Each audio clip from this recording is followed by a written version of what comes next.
الصلاة والسلام على سيدنا محمد وآله وصحبه أجمعين أما بعد.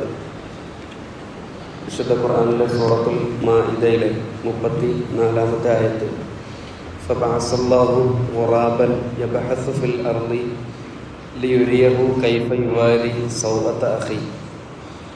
ഭൂമിയിൽ മാന്തി കുഴിച്ചു നോക്കുന്ന ഒരു കാക്കയെ അല്ലാഹു തആല അയച്ചു, തൻ്റെ സഹോദരൻ്റെ നഗ്നജടം എങ്ങനെയാണ് മറവ് ചെയ്യുന്നത് എന്ന് അവന് കാണിച്ചു കൊടുക്കാൻ വേണ്ടി. ആ സന്ദർഭത്തിൽ അവൻ പറഞ്ഞു, യാ വൈലത്ത അജസ്തു അൻ അക്കൂന മിസ്ല ഹാദൽ ഖുറാബ്. ഈ കാക്കയെ പോലെ ആവാൻ എനിക്ക് സാധിച്ചില്ലല്ലോ, എൻ്റെ നഷ്ടദുഃഖമേ എന്ന് പറഞ്ഞ് അവൻ പരിതപിച്ചു എന്ന് വിശുദ്ധമായ ഖുർആൻ പറയുകയാണ്. കഷ്ടം, ഈ കാക്കയെ പോലെ ആകാൻ പോലും എനിക്ക് സാധിച്ചില്ലല്ലോ. കാക്ക എന്ന് പറയുന്ന ജീവി ആരിലും കൗതുകമുണർത്തുന്ന ഒരു പക്ഷിയാണ്. അതിൻ്റെ നിറമോ അതിൻ്റെ ശബ്ദമോ ഒട്ടും ആകർഷകമായതുകൊണ്ടല്ല, മറിച്ച് കാക്കയെ ആരും പുകഴ്ത്തി പറയുകയോ പാടുകയോ ചെയ്യാറില്ല. ഒരുപക്ഷെ ഒരു കവിതയിൽ പോലും കാക്കയെക്കുറിച്ച് ആരും നല്ലത് പറയാറില്ല. പക്ഷേ കാക്കയെ പോലെ ആകാൻ എനിക്ക് കഴിഞ്ഞില്ലല്ലോ എന്ന് വിലപിച്ചത് ആദം നബി അലൈഹിസ്സലാത്തു വസ്സലാമയുടെ മകൻ ഖാബീലാണ് എന്ന് വിശുദ്ധമായ ഖുർആൻ പറയുകയാണ്. ഹാബീലിൻ്റെ സഹോദരനായ ഖാബീൽ. രണ്ടുപേർക്കുമിടയിൽ അഭിപ്രായ വ്യത്യാസമുണ്ടായി. പരിഹാരമായി നിർദ്ദേശിക്കപ്പെട്ടത് ബലി നൽകുക എന്നതായിരുന്നു. ആരുടെ ബലിയാണോ സ്വീകരിക്കപ്പെടുന്നത് അയാളുടെ അഭിപ്രായം അംഗീകരിക്കപ്പെടും. അങ്ങനെ ഹാബീലും കാബീലും അള്ളാഹുവിന് വേണ്ടി ബലി നൽകുകയുണ്ടായി. ഹാബീലിൻ്റെ ബലിയാണ് യഥാർത്ഥത്തിൽ സ്വീകരിക്കപ്പെട്ടത്. എന്തുകൊണ്ട് സ്വീകരിക്കപ്പെട്ടു എന്നതിന് വിശുദ്ധ ഖുർആൻ പറഞ്ഞത് ഹാബീലിൻ്റെ ബലി അത്രമേൽ ആത്മാർത്ഥമായിരുന്നു എന്നതാണ്. അള്ളാഹുവിൻ്റെ തൃപ്തി മാത്രം പ്രതീക്ഷിച്ചുകൊണ്ട് വളരെ സംശുദ്ധമായ മനസ്സോടുകൂടിയായിരുന്നു ഹാബീൽ ബലി നൽകിയത്.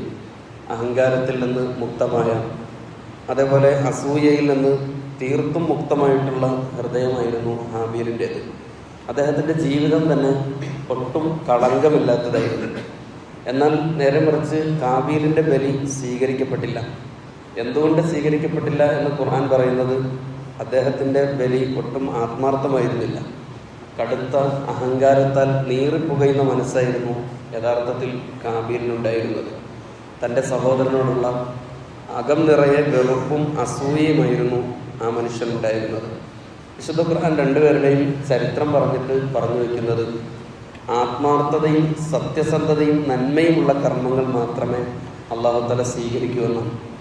നമ്മളൊക്കെ അമലുകൾ നിർവഹിച്ചതിന് ശേഷം അള്ളാഹുവിനോട് കരമുയർത്തി പ്രാർത്ഥിക്കുന്ന ഒരു പ്രാർത്ഥനയുണ്ട്. മഹാനായ ഇബ്രാഹിം നബി അലൈഹിസ്സലാത്തു വസ്സലാമാണ് ലോകത്തെ ഏറ്റവും നല്ല കർമ്മം നിർവഹിച്ചിട്ട് അദ്ദേഹം ആ പ്രാർത്ഥന നടത്തിയത്. പരിശുദ്ധ കാബാലയം നിർമ്മിച്ചിട്ട് ഇബ്രാഹിം നബി അലൈഹിസ്സലാം നിർവഹിച്ച ഒരു പ്രാർത്ഥനയുണ്ട്.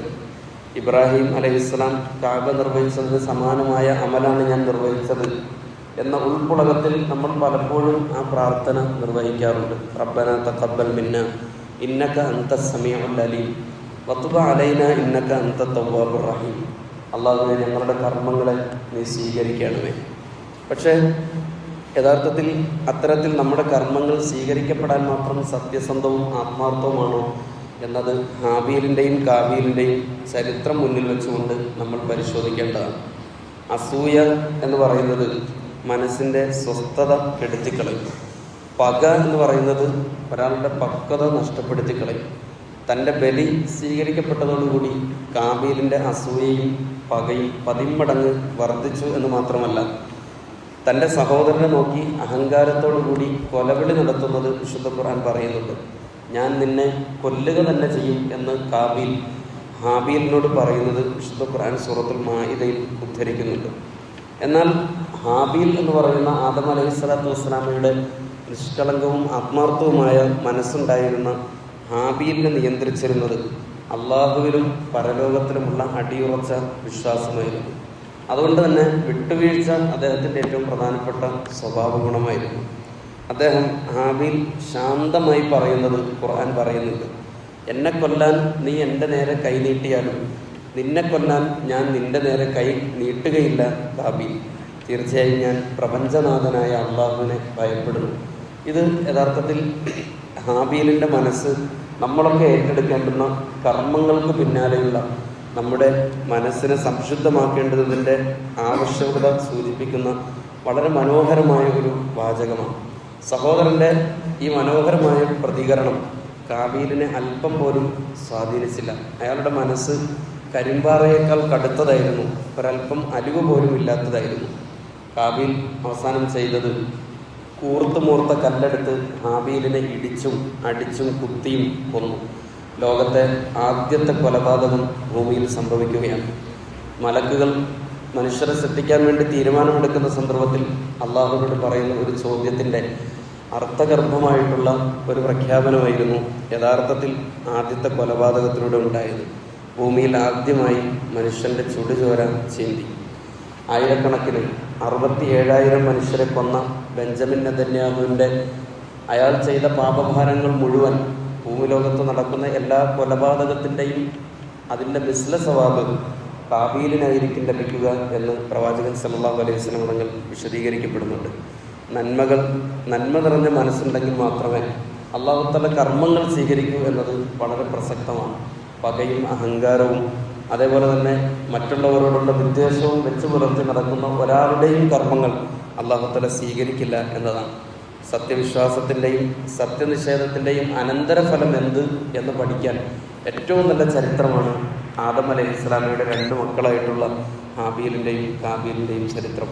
അല്ലാഹു സുബ്ഹാനഹു വ തആല വിശ്വാസത്തിൻ്റെ മനസ്സ് നമുക്ക് ഏവർക്കും നൽകി അനുഗ്രഹിക്കുമാറാവട്ടെ. അവിശ്വാസത്തിൻ്റെ എല്ലാ അനന്തര ഫലങ്ങളിൽ നിന്നും അല്ലാഹു തആല നമ്മെയും നമ്മുടെ സന്താന പരമ്പരകളെയും അല്ലാഹു തആല കാത്തുരക്ഷിക്കുമാറാവട്ടെ. സുബ്ഹാനല്ലാഹി വബിഹംദിഹി സുബ്ഹാനക